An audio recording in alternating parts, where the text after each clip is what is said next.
Hello, and welcome to Episode 8 of the Devil House of Duskvale. My name is Ian, and I will be your narrator for today. Deep in the heart of Lady Castellanter's infernal realm, Kosef draws open the massive double doors leading into a mirror version of the manor's master bedroom. Inside are walls of dark wood and blinding gold. A long table spread with torture implements stands in the center of the room, and two men hang on the wall, facing each other from across the chamber. Suspended by shackles and stabbed through with stakes, they turn their half-conscious gazes to the floor as they enter. And, even beneath dried blood, grime, and unshaven beards, the party recognizes the features of Emilia's eldest son, Osvaldo Castellanter, and those of his father, the lord of the manor, and Emilia's husband, Victoro Castellanter. "Get him off of there!" Bert shouts. The group hastens into the room, seeing that the two men are still alive. The prisoners' empty stares resolve into a semblance of lucidity at the sight of them. Laylan puts a finger to his lips and mouths, "We're here to help." Kosef indicates the fiend-slaying armor he's wearing, the set once gifted to Osvaldo by the father, and both prisoners nod. Laylan dashes to the elder Castellanter's son and Kosef to the father, and they start unchaining the two men and removing the stakes pinning their limbs to the wall. Bert closes the door, and Vinberger locks it behind them. The moment Laylan frees Osvaldo, the elder brother collapses into the elf's arms like a cut puppet, unable to stand and barely able to move. Lord Castellanter can do barely more when Kosef frees him. Their bodies are covered in whiplashes, they're badly scarred, and they smell as if they haven't bathed in decades. Nevertheless, they've obviously been sustained in some way. Furthermore, while the two have aged since the family portrait and the real bedroom was painted, they don't seem to have aged a full 27 years, as if time moved slower in this realm. Indeed, thinking back, the group recalls that the blood moon over the house did seem to be moving slower through the sky than its counterpart in the material plane. Vinberger runs over to join the two men and quickly performs some rudimentary first aid, cleaning their wounds and generally making them a little bit more comfortable. Osvaldo falls unconscious, but the father manages to maintain some semblance of awareness. Laylan leans over him. Hey, I need you to tell me something." The father tries to answer, but his throat is too dry to speak. Vinberger offers him a water skin, which Lord Castellanter drinks with shaking hands. Laylan continues. "We need to know. Does she have any weaknesses?" The father looks up, speaking in a weak, but at least aware voice. "Are you talking about my wife, Emilia?" Laylan nods. The wounded man's eyes waver for a moment, but he manages to remain conscious. He opens his mouth, struggles to form words, but finally manages to free them. "Yes," he says. "Our daughter, Elena." "Elena? The devil one?" Victoro nods. "Elena. She's no normal girl. My wife, she had a soft spot for her. As you say, she's not my own, but I think more true-born of Emilia than any of our natural children. Elena's soul was hand-picked straight from hell, and brought up and placed in that catalyst, that mockery of a child. She traded my daughter's, she traded Ellie's soul for Elena's." Vinberger kneels before the man. "And what is she trying to do tonight?" The father shakes his head. "I don't know. Maybe another sacrifice. Maybe another one of Elena. I couldn't tell you." "Today is the blood moon." "Yeah, she's returned to the house. And Elena's still a child. After 27 years. Elena stays in whatever form she chooses to be in. If you fear one creature, fear her." "So you're saying Elena's only choosing to take the form of a baby, but she's actually something much more powerful?" Victoro nods. "I see. And how did you get here?" "A few weeks before I was supposed to leave, before Elena was born, I was captured, and an incubus took my place. They say I left the house with Terenzio. I never did. I was captured and brought into this realm." "And what about Osvaldo?" "Osvaldo's always been with me. We were taken together." Laylan glances around the room at the various objects of evil. "Did she put you here, or?" "She did. she had bone devils seize us. Osvaldo and I were able to kill 6 or 7 of them, but there were too many. Too many. They took us. As the father speaks, Bert pulls the music box compass out of his bag to see the ballerina spinning wildly, as if whatever it's pointing to is all around them, or directly above them. Vinberger glances over to the gnome, and then towards the ceiling. Do you know what's up there? Victoro follows his gaze. In our old house, that was the observatory. There's an altar in there. A ritual. There is. Victoro lets out a sigh. Small, but carrying with it some last shred of hope, clung to for years. Seeing sparks of intrigue light in his rescuer's eyes, the man continues. You see, I'm a knight, to say the least. I've sworn my entire life to stopping devils and demons from what they do best. And then I met Amelia. She changed my life. I fell in love with her, but I also vowed to never leave her side, so that I could protect the world from what she might do. I suppose I underestimated her. I let my guard down because I loved her. I'm sorry. We just need to stop her. And Elena. Victoro nods. Forgive me. I know you've been trapped here, but assume we're able to retrieve Ellie's soul. Do you know how we might be able to get it out of here?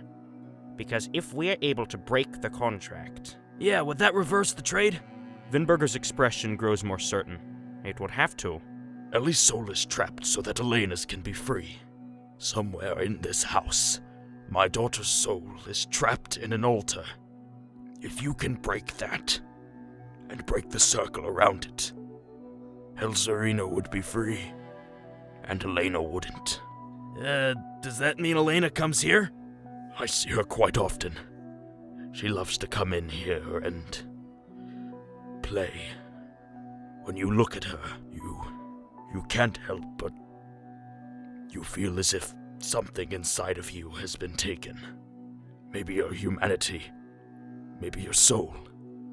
I don't know. I rarely see Amelia. And if we free Ellie, would that end Elena's power or kill her? The latter, I think. Or at the very least, she'd be trapped. Not trapped here though, Laylan, I don't think. She's bound from hell, so she would go back there if the contract were broken. At least that would be my assumption. Good. Not this mirror place, then. This is not a real place. Not really. Probably some realm gifted to Amelia, or created with her magic. And it's probably sustained by Elena, or the contract. Victoro nods, and a brief silence falls. After a moment, Laylan looks between the others and speaks. So let's head up to the observatory.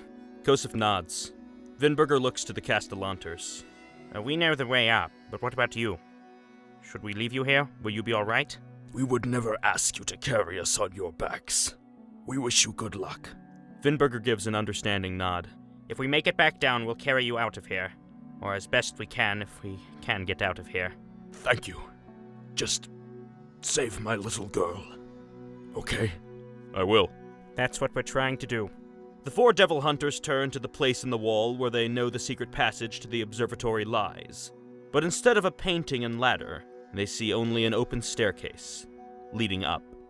They glance between each other and start the ascent, climbing towards the 4th floor, until, finally, they emerge into the observatory and see her, the human version of Ellie, sitting in the center of an altar, with golden chains binding her wrists to the floor. She sits looking straight ahead, emotionless, so drained that she doesn't even seem to register their presence. Around her, the walls are inlaid with colorful stained glass, mostly golden red, and a massive, full-body mirror stands to one side of the room.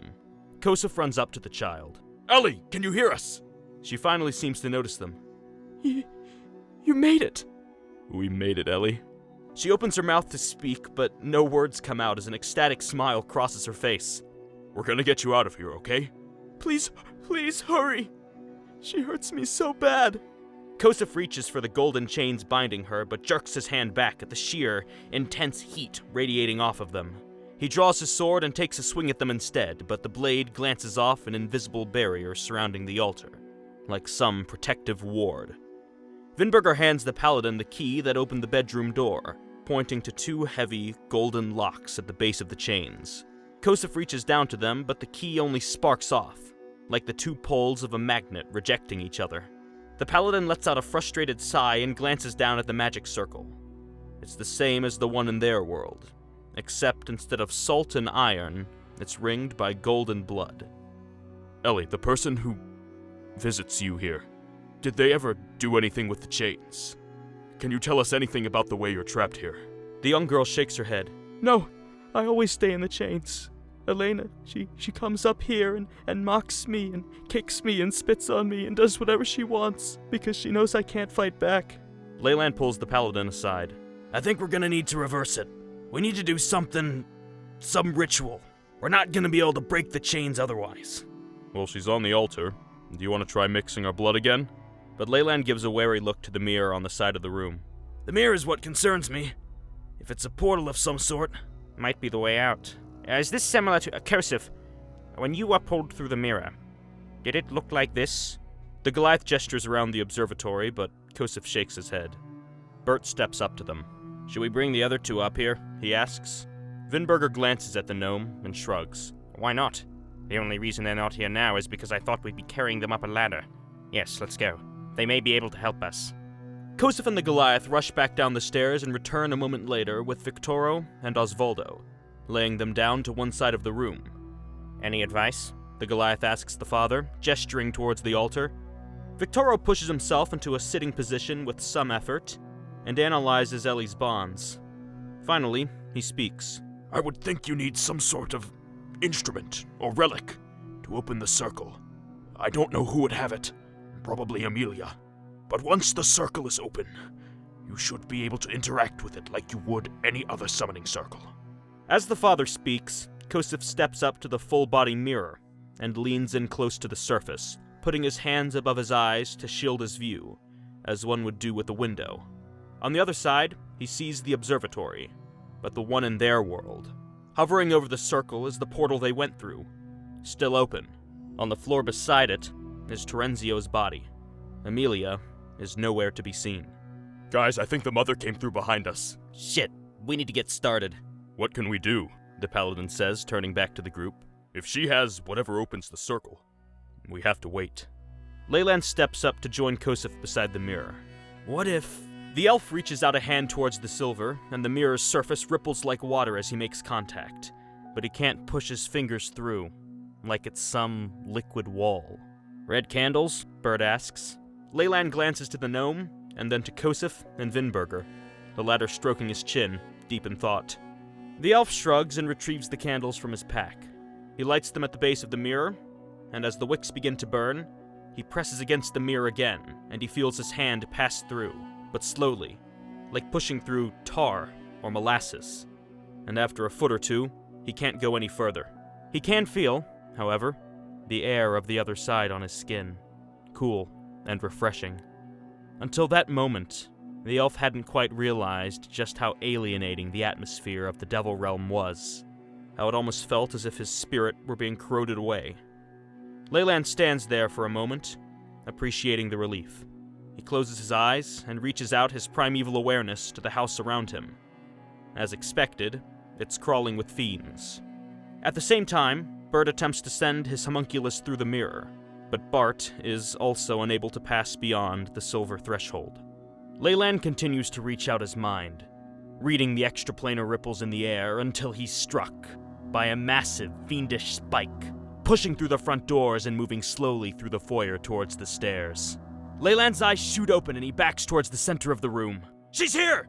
He severs the connection between himself and the world around him, but not before he also gets a strange energy from Ellie's room. Maybe we should have gone in there after all, Vinberger says as Laylan, eyes wide, relays the experience. And we're not going to beat her there now. No. And even if we did manage to get in the room first, odds are she'd be opening the door right behind us. Vinberger glances over to Bert, and a mechanical bird fluttering around the artificer's head. We could send the homunculus again, The Goliath says. What's the homunculus gonna do? It can see what's in Ellie's room. Just look. Kosef shrugs. Alright, let's do it then. The party runs down to the master bedroom and unlocks the door, cracking it open just enough for Bart to fly out. They close the door again behind it and start barricading the way. Bert tracks his minion as it flies down the stairs and through the hallway to Ellie's room. As it draws nearer, it sees the door already open. The homunculus flits silently to the entrance and peers inside to see Amelia standing in front of the open window, holding a gold and red version of the ballerina music box of the real world. But instead of a light, angelic dancer, the figure in this box is a small, red-clad imp with an evil grin on her face. Back in the observatory, the party members start to silently curse themselves. At Vinberger's urging, Bart moves on to peer through the keyhole of the tailor's room, and inside, the homunculus sees a massive bone devil, over 7 feet tall. Throughout this expedition, Bart had not seen Elena. Watch Amelia again, Laylan says, breaking a momentary silence. The homunculus flits back to the entrance of Ellie's room, where the mother still stands with the music box in hand. Bert describes the situation again to the others, and they stay unmoving for a moment, until Vinberger speaks. Bert, do you want to see if you, could just fly in there and take it out of her hand? The artificer stares up at the Goliath for a moment, face unreadable. He looks to Laylan, and then to Kosef, and then back at Vinberger. Sure, fuck it. Downstairs, Bart zooms into the room and swoops toward Amelia from behind, seizing the music box in its claws and ripping it from her hands, before it zips out of the window and is gone before she can recover from her surprise, or even register what just happened. The group lets out a cheer and Laylan smashes one of the room's stained glass windows to let the metal bird into the observatory, still clutching the red and gold music box in its talons. Use it! Use it! Go, go, go, go, go! Bert shouts. Kosef snatches up the music box and starts winding it. He holds it towards Ellie, and as the gears turn inside the box, a vague, golden film around the circle dissipates. At the same moment, an ungodly scream erupts from the lower floors. Laylan dashes to the stairway out of the observatory and looks down, as Kosef hands the music box to Bert, who keeps winding. Even as far away as the second-floor hallway, Laylan can hear something rushing towards the stairs to the third floor. The same sound he had heard before he went through the portal.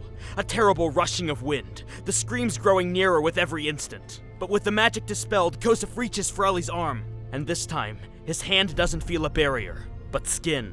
He can touch her. Vinberger draws his maul and shouts at Kosef, "Strike the chains!" before bringing his hammer down on the magic circle, trying to smash it, but his weapon merely glances off.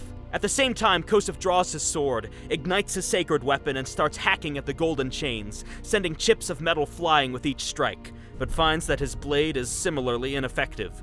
Laylan speaks a string of words and a spike growth erupts at the base of the stairs. Bert sets down the imp music box and lets it play. He steps back and draws out 2 more red candles, lighting them and setting them beside Laylan's in front of the mirror.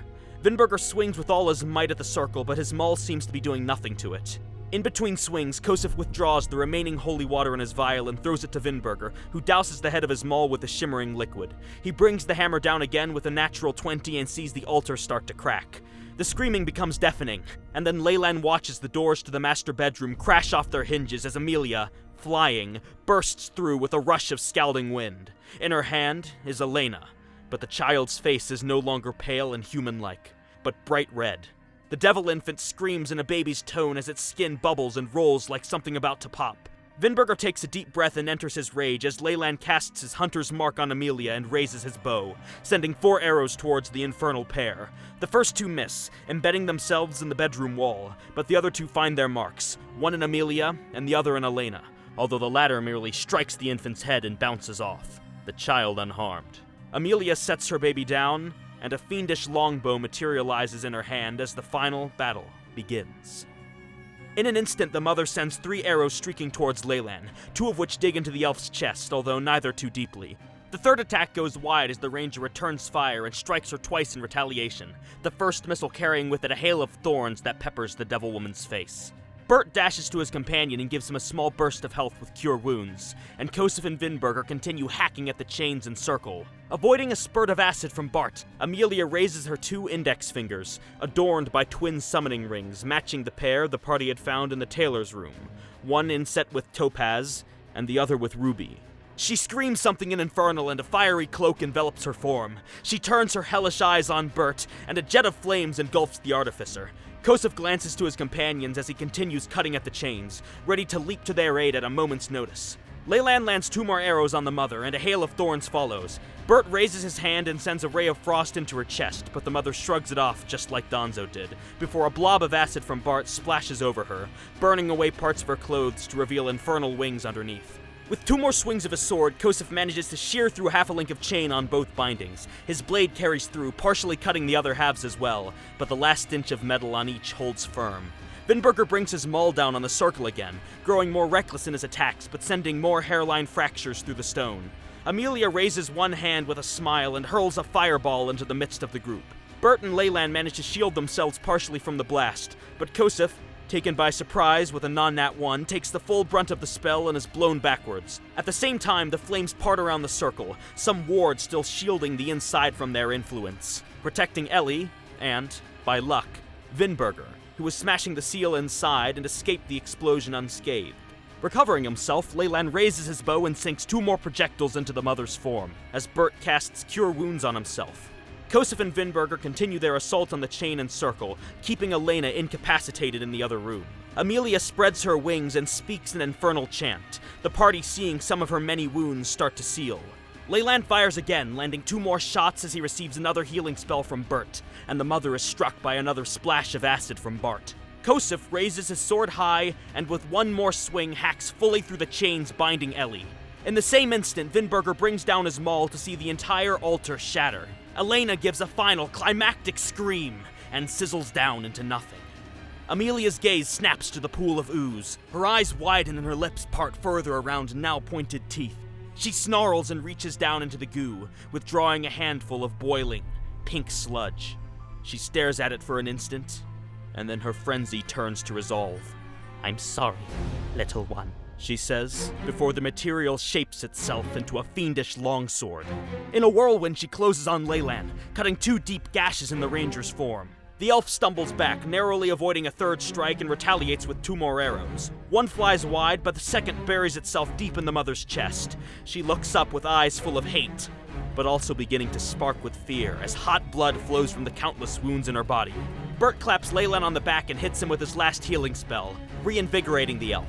Laylan knocks an arrow to loose again, but before he can, Kosef leaps into the fray, sword still radiating with holy light. The mother turns his first strike aside with her longsword, but fails to parry the second, as the paladin's blade cuts deep into her body and explodes with a divine smite, severing Lady Castellanter in 2 with a spray of infernal blood.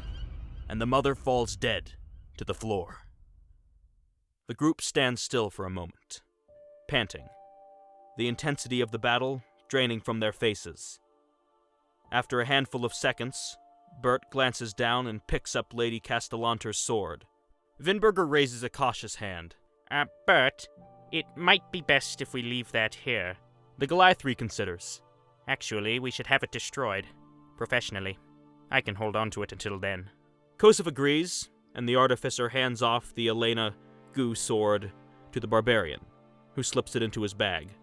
After a moment, Kosef leans down to Ellie, still kneeling in the shattered altar. "Ellie, are you all right?"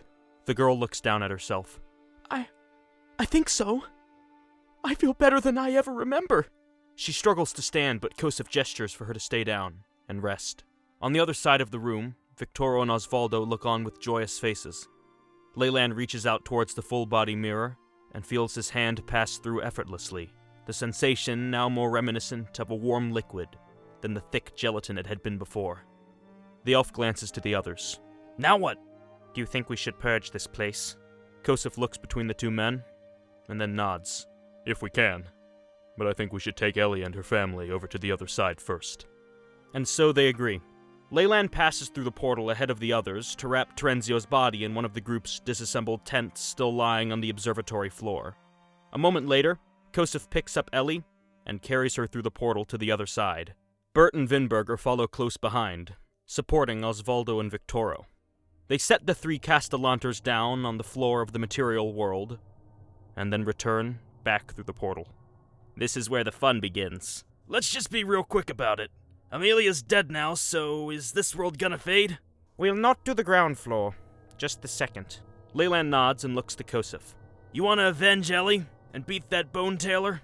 The paladin gives a resolute nod, and the group descends the observatory stairs, traverses the 3rd floor, and finally finds themselves back on the 2nd floor hallway, standing outside of the tailor's room. I'd like to do this alone, Kosef says. I'll wait out here in case, things go wrong. As he speaks, the paladin lowers the visor of his helmet and presses a hand to his chest, imparting the full pool of his lay on hands to himself, healing the wounds taken from Amelia. With that done, Kosef flings the door open, sword in hand. We have business. Inside, the hulking bone creature turns to face him. Its skeletal fists close tightly around a pair of long ribbons with skulls on the end. Go get him, Kosef! Laylan shouts from the door, and Kosef dives forward, hacking through Bone Golda's ribs with 2 divine strikes and sending the creature stumbling back. It raises its ribbons in retaliation and sends them flashing through the air towards the paladin like 2 streamers. The first attack slashes deep into the man's armor and sends Kosef reeling. A second streamer strikes him from the opposite direction and sends a spray of blood across the wall and over Laylan's face, just in time for the first ribbon to come around again and put a long gash across the paladin's neck. Kosef gasps and stumbles back, blood pouring from his wounds. He recovers himself and lunges forward again, knocking Golda back with a 3rd divine smite, his final, before swinging his sword back around for a second strike and leaving a deep gash in Bone Golda's spine. The fiend teeters a moment but doesn't quite fall.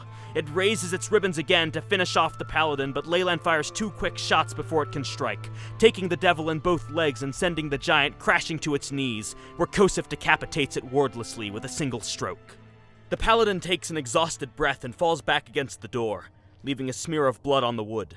A moment later, Vinberger is at his side, starting to treat his wounds. Laylan steps forward to help as well, but quickly realizes that the physician has the situation well in hand, and turns his attention instead to the other doors of the hallway.